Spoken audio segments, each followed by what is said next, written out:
Hey guys, welcome back to the channel. So recently I went and I passed my IPPT. For those of you who don't know what the IPPT is, it's the Individual Physical Proficiency Test for the Singapore Armed Forces. And it's something that everyone has to do at least sometime during their national service journey in the Singaporean army. The IPPT that I passed in particular was the pre-enlistee IPPT, also known as the PE-IPPT. This IPPT let me cut 2 months off my full-time NS. So instead of serving 24 months, I'll only serve 22 months. In this video, I aim to give you a comprehensive guide on the IPPT. So before we continue, don't forget to smash that like button below and let's get started.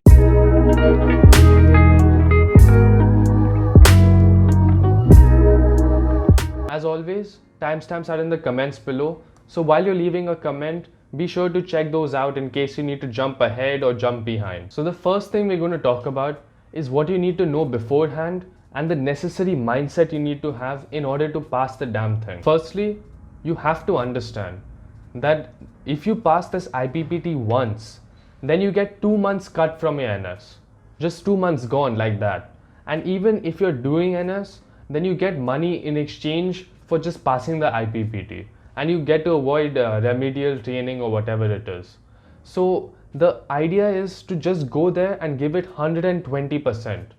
Do everything that you can on the day itself to just pass the damn thing. When I went for the IPPT, I found people were walking during the run, which I'll cover later on. People were taking it as a joke. This isn't a joke because you just have to do it once, you finish it off, and you get those 2 months cut or you get that $200 in your bank. Now specifically for the pre-enlistee IPPT, there's this you can do it only once rule. And I don't know how much they'll apply that for you, but it's best to remember that it's just go big or go home. So the next things for the IPPT are that don't rush no matter what. Even if someone pushes you during the IPPT, eggs you on to go faster, remember that you only get one shot. So you have to maximize it. I'll be explaining how to maximize it in particular for certain stations later on. Also remember that the IPPT is not a competition. You're not being graded on a bell curve. You don't have to compete against someone else. So try and help other people out. Remember, this is not a competition. So it's best to just help each other out and help each other pass for the IPPT. During my IPPT, they kept talking about cheating for at least 2 or 3 times.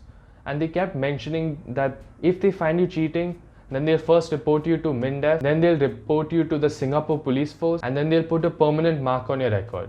So really, cheating is not worth it. So now let's move on to the good stuff, which are what are each of the stations, what should you know for each of them, and how should you prepare for each of them. So if you don't know already, the IPPT comprises 3 stations, 2 of them which are static. The static stations are push-ups and sit-up. After your statics are over, there's a 2.4 kilometer run which you have to complete under a set amount of time. Now remember, the order of the statics may change, but they always come before the 2.4 km run. If you get the choice, which is highly unlikely because I've not seen it happen to anyone yet, then always do the push-ups first. The reason being, the push-ups require core muscle strength. And if you've used up all your core muscle strength during the sit-ups, then you're going to have a hard time doing the push-ups. But as always, you probably won't get a choice with this. So it's best to just go with it and prepare with that in mind. Now let's talk about how to prepare for the push-ups. My personal method was this. Firstly, I did general strength training. Bear in mind that I never really specifically trained for the IPPT until the IPPT was very near. You should remember that doing push-ups for 1 minute is mostly a test of muscular endurance, not muscular strength. So first of all, you need to build up that strength to actually push your body off the ground in the first place and to keep doing that.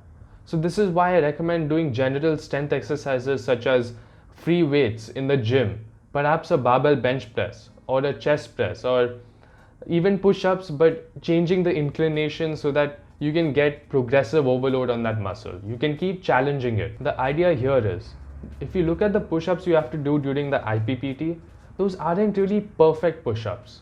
The ideal push-up form is when you lower your body all the way to the ground and then come back up again.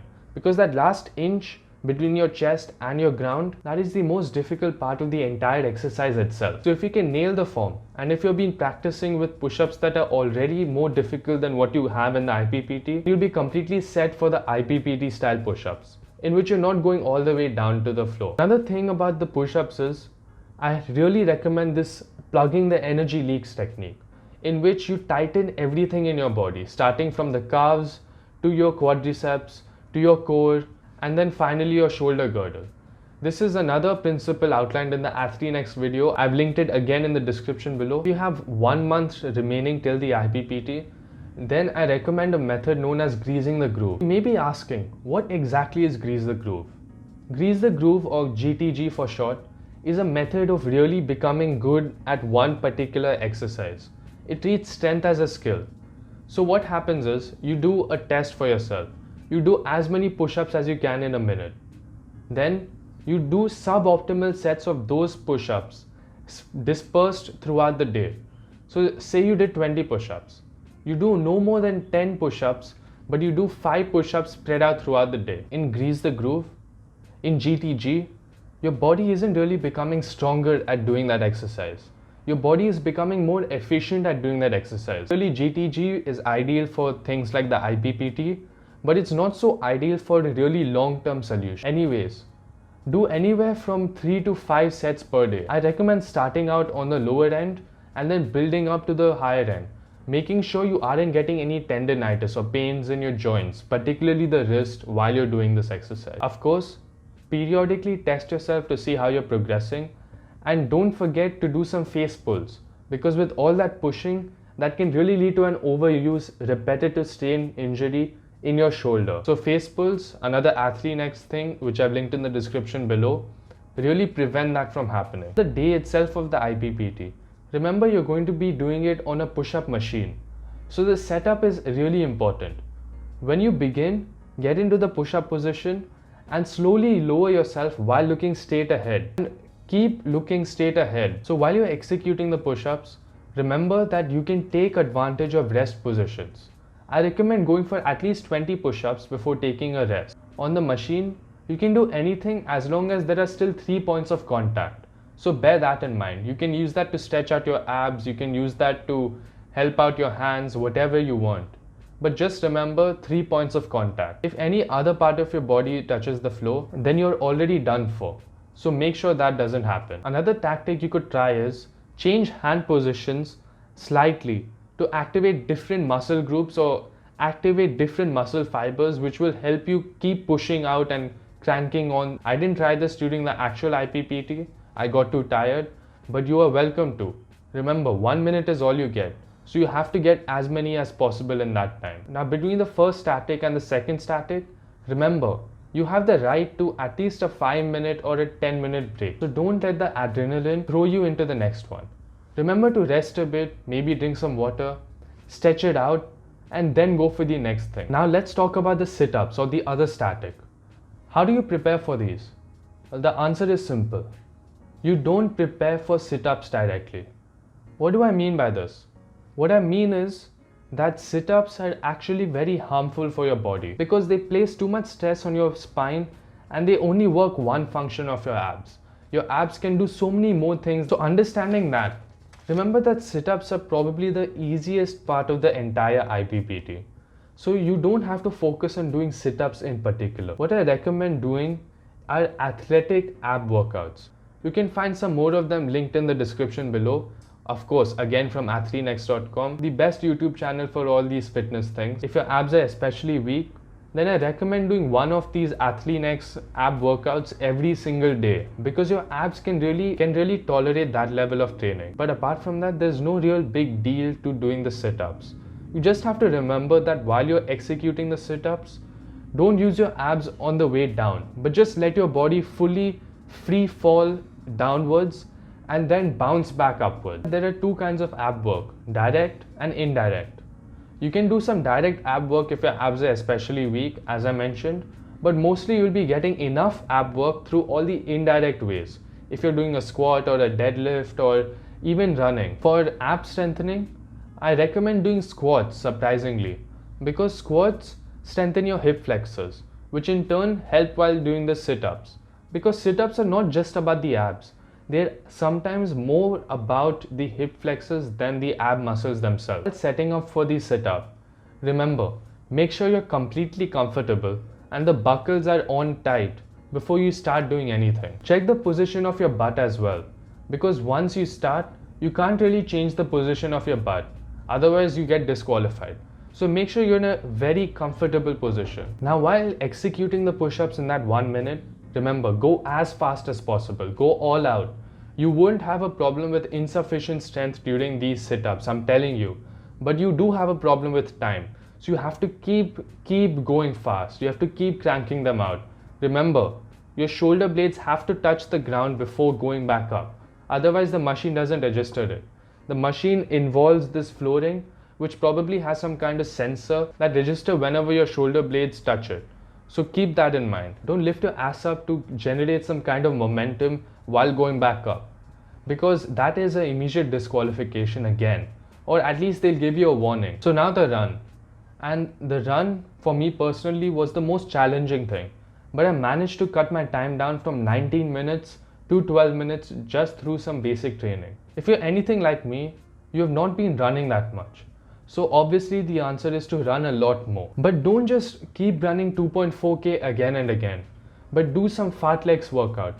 Yeah, the name sounds funny, but it's a Swedish term for just running and randomly accelerating, randomly slowing down, accelerating whenever you want, sprinting whenever you want, and then slowing down. Instead of just running at one steady pace all the time, it really trains you to accelerate and increase your pace and stamina all at the same time, because it's training both your aerobic system and your anaerobic system during the same workout. While you're at it, don't forget sprints. I've highlighted one kind of sprint workout in the description below. Basically, you take up the time, you divide it by 8, and you rest for an equivalent amount of time. That way you are building up that stamina and that speed at the same time. I recommend training for strength on Mondays, Wednesdays and Fridays, and on Tuesdays, Thursdays and Saturdays or Sundays, depending on you, you go for a run. Tuesdays and Thursdays, maybe run for 30 minutes, and on the weekend, run for a greater amount of time. Again, the running plan is in the description below. While running, I recommend using the run-walk method, in which you run for a set amount of time, you walk for a set amount of time, and you repeat. The benefit of this method is it's less mentally taxing as well as less physically taxing. So you have less injuries and you can continue to work out, because God forbid that you work so hard and then suddenly you get injured and boom, your chances of doing IPPT are over. Also, don't forget your prehab exercises, which include stretching as well as lower back strengthening exercises. These really prevent injuries. Make sure that you're in the best shape for the IPPT. Now on the actual day itself, remember to bring a watch with a stopwatch feature. They do have a scoreboard that tells you how much time you're running in, but really it's better to have your own source of time during the run. Now you're going to be running in a group, and remember, you have to run at the beat of your own drummer. Generally, that means running below 12 minutes for 2.4k. What this means is you're going to find people during the run who are walking. You're going to find slow people. You're going to find extremely fast people. It doesn't matter. You just have to look at your watch and see what pace you have to maintain for each of those rounds. Usually you're going to be running 6 rounds, so that means each and every single round has to be completed in 2 minutes. I was shocked to see that walking was even allowed in this IPPT. If you walk, then you're not going to be able to complete the run. As you can see, I got 11:57, and if I had run even 3 seconds slower, I would have lost maybe 5 or 10 points. So remember, give it your all during the run, especially when the pain starts to build, because the pain is temporary, but the victory for you is forever. Expect it to be treated like shit going in, but actually it was a rather enjoyable experience. It happened in Kranji camp, and the instructors were rather friendly. They were willing to help, and surprisingly, they also were quite motivational. They said, come on, you can chase him down, or you can run faster, or they shouted some encouraging advice while I was running, while I was doing the push-ups, while I was doing the sit-ups. I also learned how that in this IPPT you can really get to vibe with other people. You can be friendly with other people. There's no real need to compete. As always, my experience is my experience, and you may find some really shitty people over there. So that's for you to find out. All in all, I think it was a great experience. Thank you very much for watching this video. Be sure to smash that like button, be sure to smash that subscribe button, and leave a comment if you haven't done so already. While you're at it, check out my email newsletter, and as always, I'll catch you next time.